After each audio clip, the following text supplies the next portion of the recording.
Hi, this is Lisa, and you are listening to I Love That Movie. This podcast is for movie lovers. It's not an unbiased opinion, it's not a straightforward review, it's just a couple people talking about a movie that they love.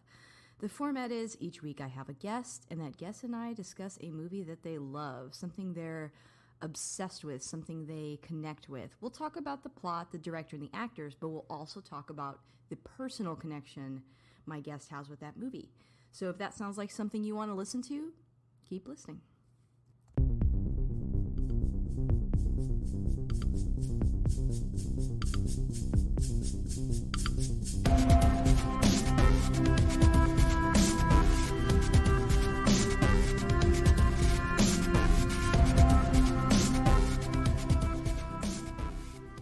Hey, this is Lisa, and you can catch up with me on Twitter. You can find me at ILTM Podcast. I'm also on Instagram at I Love That Movie Podcast, and we have a Patreon. The show is always free, but if you want to support us on there, you can. That's at patreon.com/I Love That Movie. And when you join our Patreon, you do get a weekly bonus episode of everything that I've watched that week. People often ask me what other films I'm watching or for reviews. That's all on the Patreon. And I want to take a moment to thank our top patrons there, Chris Balga, Jeff Widman, Philip Barker, Michael Cross, and Josh Johnson. Thank you so much for keeping the lights on. And if you like what you hear today, please subscribe and rate the show. It does help new listeners find us. And I've got a new voice on the... Well, let me just address. I know that I sound a little bit off. I am recovering from COVID. It finally came for me, so I'm recovering. So bear with me in this episode if I sound a little different. But anyway, focus off of me. On to my guest. I've got Dan Harris on the podcast. Say hi, Dan. Hi. Hi, Dan. Now, if people haven't heard you on the podcast before, which this is your first time, so they have not, would you mind introducing yourself just a little bit? Tell us a little bit about you. Yeah, I'm Dan Harris. I'm from the UK, and I like my films and wrestling. And I also know Robbie Fleming and Justin Doyle and Cody House. You've heard of them? Oh, yeah. Good friends. Well, thank you so much for taking the time to be on the podcast. Now, for those listening at home, I always let my guest pick the movie. So what movie did you choose to talk about today? Home Alone 2, Lost in New York. I love this choice. I have not seen this movie in years. So I have to say, the rewatch was a treat. I think I was pleasantly surprised. I remember liking it as a child, but I thought, I've always heard the second one wasn't as good. Maybe I just had rose-colored lenses. I don't know. I went back and watched this, and I greatly enjoyed it. So I'm really glad you picked it. Before we go too far forward, I do want to let our guests know that I don't do like a spoiler-free, spoiler-filled reaction. So we are going to talk about this film, and if you want to see it, you can. Right now it's on Disney+. So go ahead and pause here if you haven't seen it yet, watch it, and come back. If you're still with us, here's the synopsis. After snarky youth Kevin McAllister loses track of his father at the airport, he mistakenly gets on a plane headed for New York City, while the rest of the McAllisters fly to Florida. Now alone in the Big Apple, Kevin cons his way into a room at the plaza and begins his usual antics. But when Kevin discovers that the Sticky Bandits are on the loose, he struggles to stop them from robbing an elderly man's toy store just before Christmas. All right, so Dan, what is your history with this movie? When did you first see it? I think it was about 1994 when it came out, or 95. Did you see it at the theaters? Yeah, I did. Yeah, I went. Oh, nice. I'm trying to remember if I did. I can't really remember if I did or not, but I remember really enjoying it. I remember Kevin having that little what's the technology he uses in it, the little recorder. It was like those recorders things. Yeah. I can't remember what they're called. It might have been like a talkback or something like that, but I remember that. I mean, this movie is basically an ad for that thing, and it was something you could buy, and everyone wanted one. I mean, he made it seem so cool in the movie. Oh, he did, yeah. I really wanted one. I remember that sticking out in my mind the most. So you saw this in theaters, and obviously it was a good memory. It was. Yeah.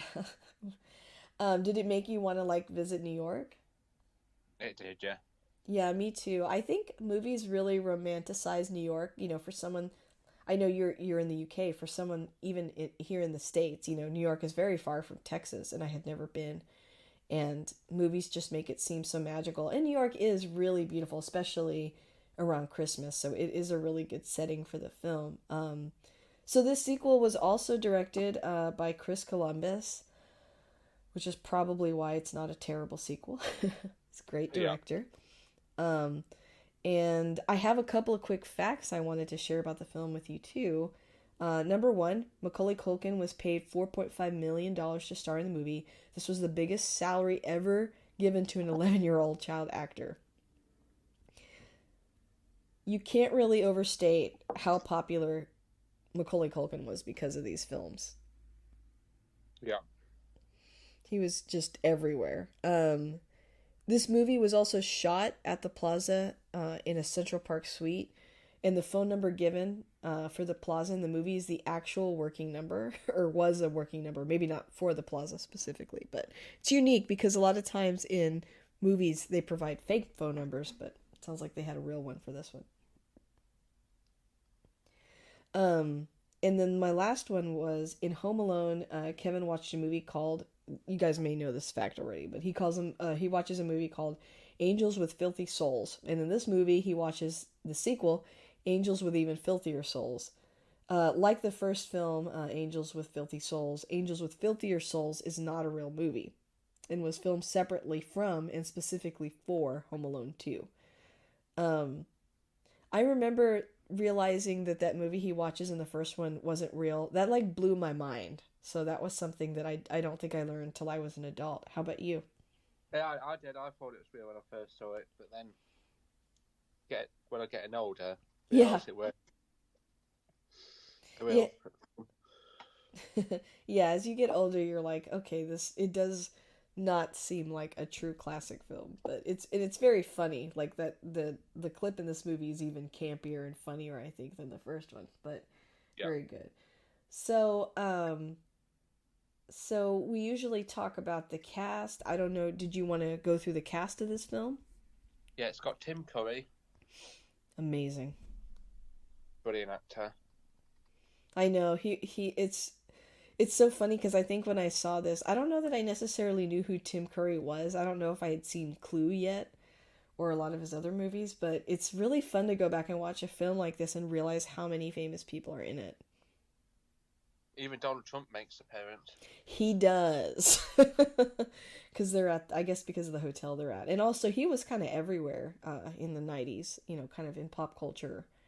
Yeah. So, yeah, there's a scene where Kevin asks where the lobby is, and he tells him. Yeah. Joe Pesci. Yeah, we got Joe Pesci and Daniel Stern back in this one. Thank goodness, because they're like the most lovable sticky bandits ever. Yeah. I feel like obviously Kevin is such a big part of why these movies are so good, or Macaulay Culkin rather. But I also have to say the Sticky Bandits. I mean, you got to have them, and their comedic timing, their their jokes. The fact that Joe Pesci was able to like not curse Yeah. in a movie is very. I mean, impressive. But they're a big part of why this film is so great. I think Daniel Stern's more like the comedy Hmm. part. Yeah, he's the More goofier goofy one. Yeah, the goofy. He's a great character actor. Oh, he is. And we can't forget about Catherine O'Hara as Kevin's mom. For years after this, in my mind, she was Kevin's mom. Yeah, mate. And John Hurd. John Hurt too, yeah. As I'm sorry, but some of the worst parents. Oh, they are. They're terrible. They leave their kids behind. But you know what? I feel like 90% of Kevin's success. I mean, he's got bad parents, but they're loaded. So I think that really helps in his antics. It does. Um, is there anyone? Oh, what about we already. Also, he's got Kieran, his other brother, real life, the one with the glasses. I can't think of his name. Oh, Kieran Culkin. That's it. Yeah. Yeah, yeah. Who's like almost debatably the bigger star now. He's in a lot of stuff. Because I think he's the one that's in Succession, right? Have you watched Yeah. that show on HBO, Succession? I'm like kind of obsessed with No, it. I haven't seen it. Oh, it's so good, but it's yeah, Kieran Culkin, yeah. And then isn't Rob Schneider in this too? Yeah, he's one of the dopey Like butlers, I think. yeah, like bellhop or butler, yeah. Yeah. Yeah, he's great too. In this. Which it's weird. It's like again, like he was a big fixture around that time, SNL and other stuff. So it's like funny to go back and watch this and be like, "Oh, like a lot of stars in this one." But very good. Well, And we've oh, go ahead. there's an Irish actress in it, the one that plays the Burt Pigeon lady. Oh, really? I didn't realize that. Yeah, she was in like a TV program in the United Kingdom called Casualty. She played a nurse. Oh, Brenda Fricker, I guess is her name. Yeah, that's it. I do notice, and I'm sure you notice this too, that she's homeless, but it's like, why is she British? And like they're in New York. I don't know. I never noticed that as a kid, but now that I'm older, I'm like, that seems a little weird. I mean, not that it's impossible, but it's like, it's kind of strange. Yeah. But very cute, and comes across so sweet. So I'm not familiar with her work, but so she's a big star over there. She used to be like in Casualty. Well, we've talked about a couple Chris Columbus, films before, and he's made so many, treasured films, including some in the Harry Potter series. And so this kind of has all those hallmarks of just being a very endearing movie, including the soundtrack, I think, too. By John Williams, right? Also. It's so popular that here, oh, and it's written by John Hughes. I should mention that too. I mean, it's kind of obvious it's written by John Hughes when you watch it, but it's just got his flair all over it. But yeah, the score is so popular to this day, and a lot of the music from these two movies that, like, here in Dallas, probably every year, our local symphony does like a Home Alone Christmas, symphony special. Yeah. Because I think the movies were wildly popular, but I also feel like the music, specifically the Christmas music, and it just really, it's very sweet and comforting, and people still really love it.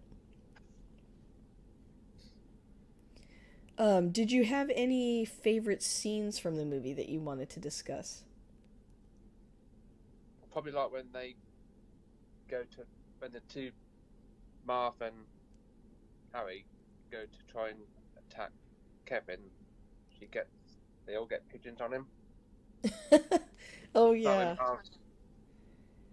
I feel like there's a lot of subtle stuff with the pigeons throughout the movie, don't you think? Like, there's a part where Joe Pesci, like, they're at that skating rink and he's like shooing the pigeons away, and then we see the pigeon lady, and then later the pigeons attack them. Like, there's a motif of pigeons throughout this movie. Yeah. Yeah, that was a good one. What's another scene that you really liked? So when the butlers all go in trying to get the money off Kevin, and they play that film with that bloke. Angels with Filthier Souls. That's it. Yeah, this is like a repeat of a joke from the first movie. I think with the first one it was with the pizza guy. In the second one, it's to get Tim Curry's character kind of off his back, because Tim Curry is starting to suspect that Kevin is not alone in this hotel room, or that he is alone and that parents aren't in the picture, that he's pulling some kind of prank.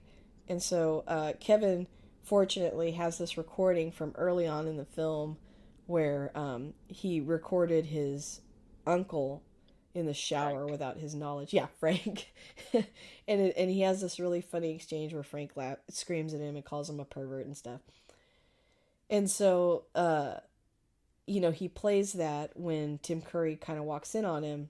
And then, so that gets Tim Curry out of there right away. He's very embarrassed. And then later in the film, when Tim Curry and the hotel staff are like ready to confront Kevin again, He plays this clip from Angels with Filthier Souls, Yeah. and it kind of plays off of the first one. It's got a lot of the same beats, but the fact that he's like telling him you were smooching everybody, even old Bob, and there's a guy named Bob that happens to be there. It's very, very silly, but it is very, very funny. Oh, it's yeah. I loved it. Let's see. For me, so okay, I really liked the first one, obviously a lot, and in the second one, they've got to pick something different, right? We can't just Yeah. he can't just be home alone again. So the first one, he's alone because everybody accidentally leaves without him after he gets in a fight. Starts another fight. This time because he was at a Christmas play at school, I guess, or church, and Buzz was messing with him again.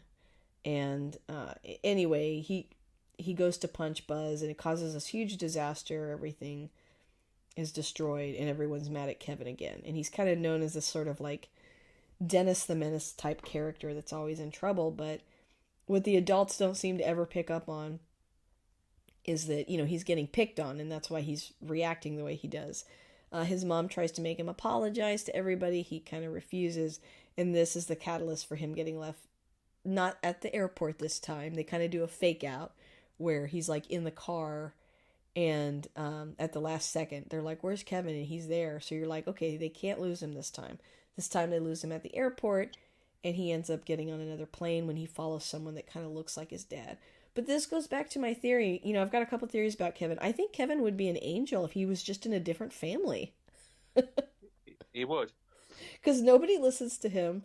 And also his family is very they're very bad at keeping up with him. Like, I get that he looked down for a second, but you need to, I don't know, like maybe put a little leash on this kid, like the little, attach things, or like hold his hand, something. He's always getting left behind. So, and this is a long time ago for those listening at home. You can't just board the wrong plane these days, typically. No, you can't. Pre 9/11, so you were able to just kind of walk onto a flight and no one said anything. Although I think there was a kid a few years ago that, I don't know how he did it, but he or she got on a flight and ended up in another city, but it's very hard to do. And this is how he ends up in New York. And instead of being afraid, he's like pumped. And I feel like this movie's kind of an ad for New York too, because he does a lot of like touristy things Yeah. that feel very much like, come to New York and enjoy it.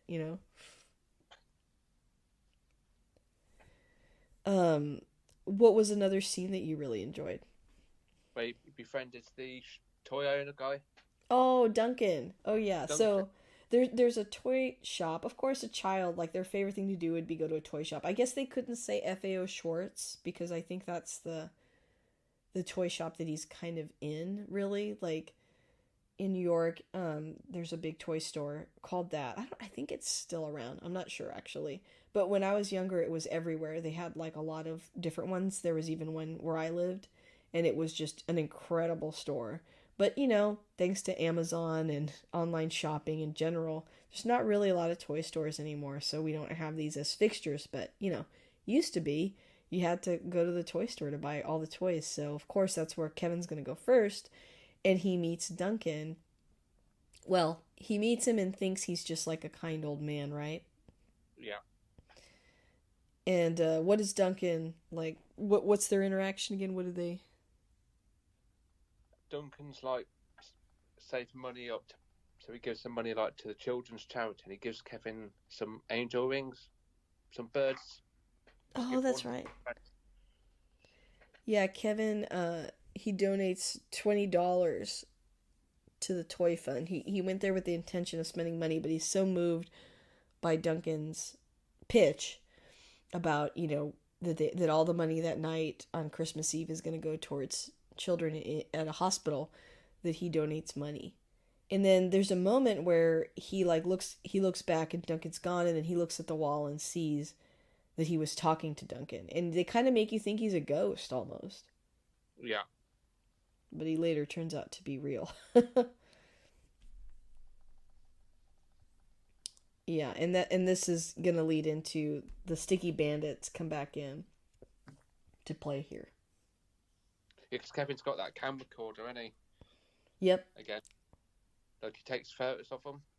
Oh yeah, I forgot about that. Um, Earlier in the movie, the Sticky Bandits see Kevin. You know, what are the odds? They're in New York. He's in New York, and they try to grab him, but he screams and he gets away. And they come up with this plan to rob the toy store, but Kevin uses a camera and takes pictures of them, and that's when that really sets him off. You know, they already don't like him, and now they've got to get rid of him, and so we've got to have another, you know, I think they call it now pulling a Home Alone, another booby trap situation. Yeah, and there's one where they're crossing the road, and Kevin pinches the lady's Oh yeah. foot, and then she turns around, and Marv's sort of smiling, Poor and he Marv. gets punched. Yeah, I like how too, like when they were at the ice skating rink, sorry, not Mark. Marv is like stealing all that stuff from people, like the scarves and hats and just stuff he doesn't even need. They're just like kleptomaniacs, basically. Yeah, Yeah, that was a really good one. Oh, I think it's called, is it called a talk boy, is what the little thing Kevin I had was think called. that. Yeah, I feel like I had one or I had something very similar to it. I think there was also a little thing called a talk back or something like that. It was like a very small version, just that could you could hold in your hand that would distort your voice and stuff. I feel like voice distorting and pranks using those went on for years because of this movie. yeah. Um, let's see. What's another scene that you really enjoyed? So they go to the old house, and Kevin sets up all the booby traps. Oh yeah, that's right. So Kevin's family has an uncle, I believe, that lives in New York, and there's a scene where his parents are like, "Oh, I wonder if he would think to go to his uncle's house." And then the husband is like, "Well, wait, aren't they renovating it?" And so it's all like abandoned. They're not even staying there right now. It's being totally remodeled, but it does become a base for Kevin to set up in there after he gets kind of kicked out of the hotel or leaves the hotel because the jig is up. And so he stays in that hotel, um, or not in that hotel. He stays in that apartment rather, and then he ends up meeting up with the pigeon lady again. Yeah, And the pigeon lady never thinks to like call CPS or anything. She's just like, "Oh, okay, hey Kevin," and she tells him he can make up for all the bad stuff he's done by doing a good thing on Christmas Eve. And so Kevin decides that he's gonna stop the Sticky Bandits from robbing the toy store.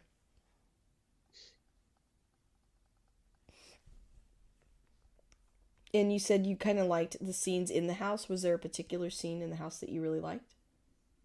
it's where the Marv puts his hands in when he gets electrocuted, and he goes all. Oh yeah, sort of animated.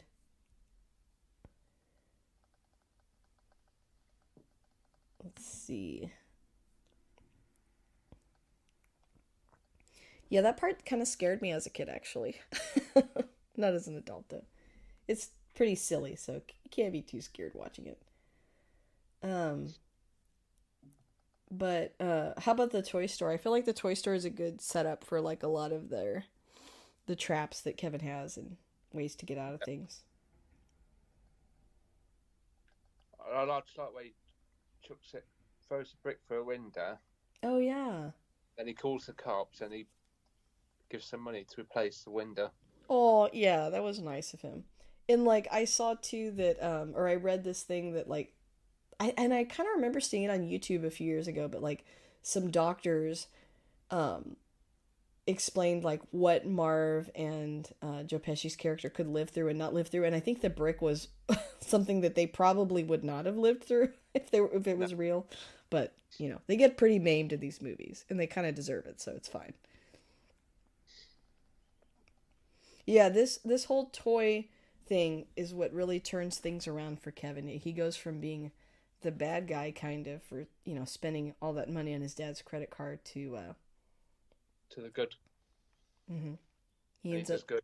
Hmm.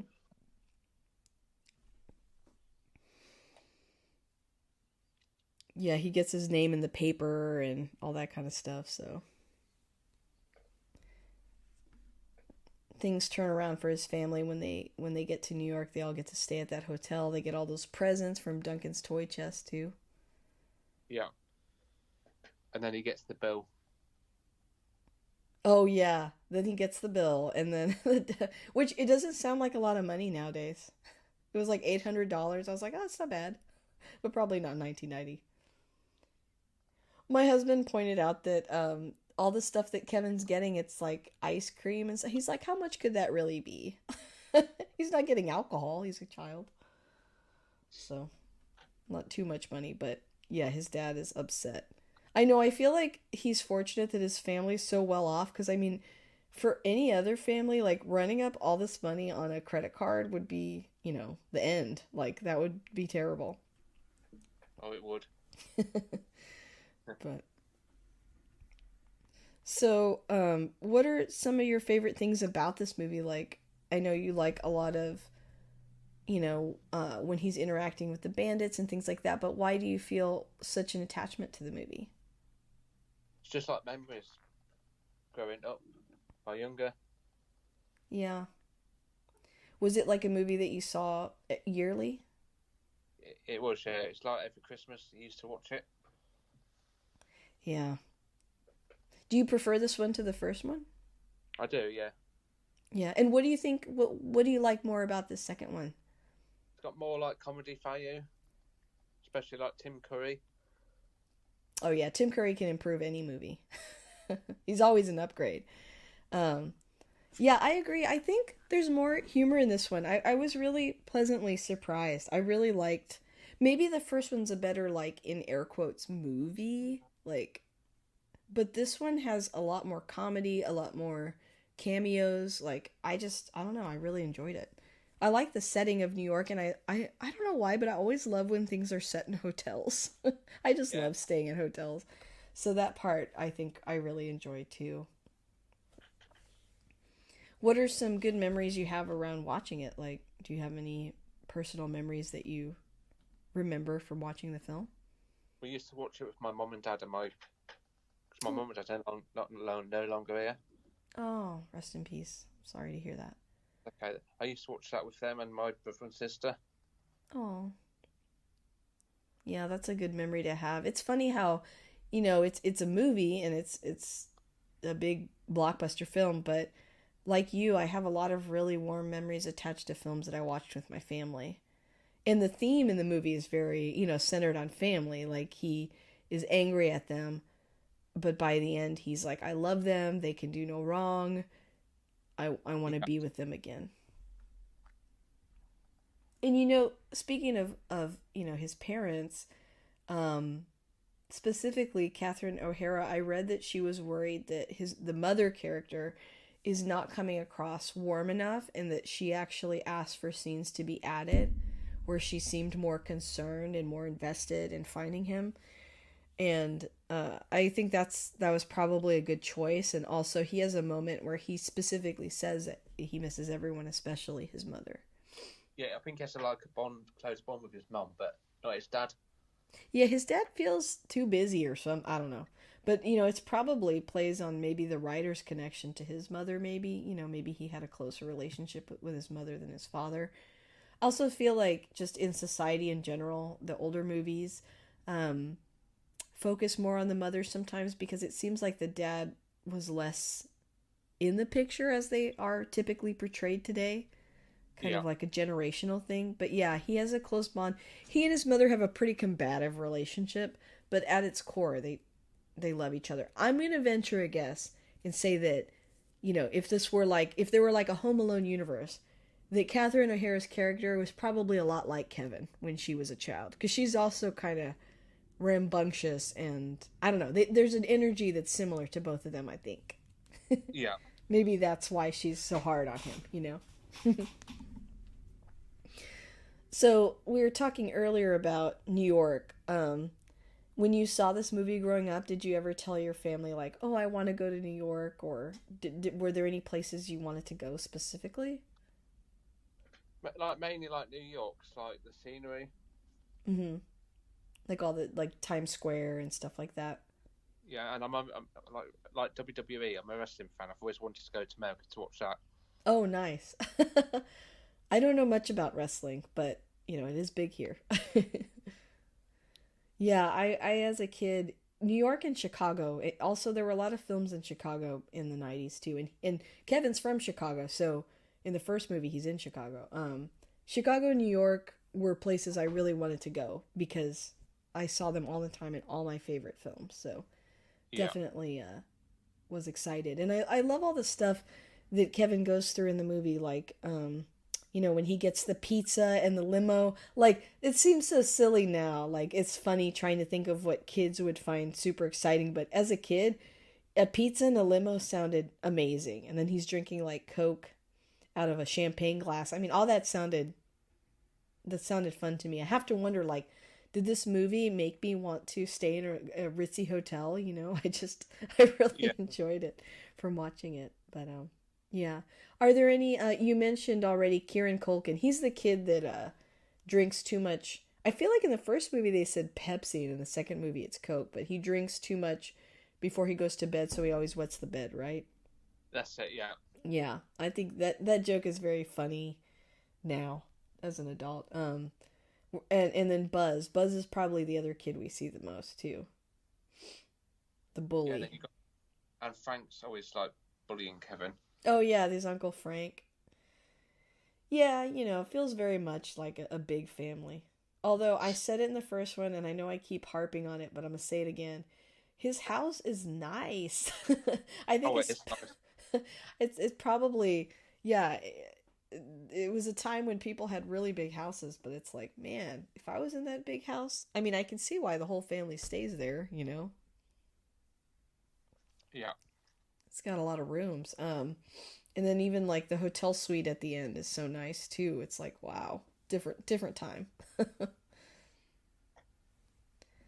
Um, well, were there any other scenes or things that you wanted to talk about the film that you had on your list? no, I can think of no. Okay. Well, no problem. So if you had to sum up, what do you think you like? Why do you think you keep coming back to this movie? What do you like about it? Just more like the comedy light side. Yeah, it is a lighter comedic Christmas movie.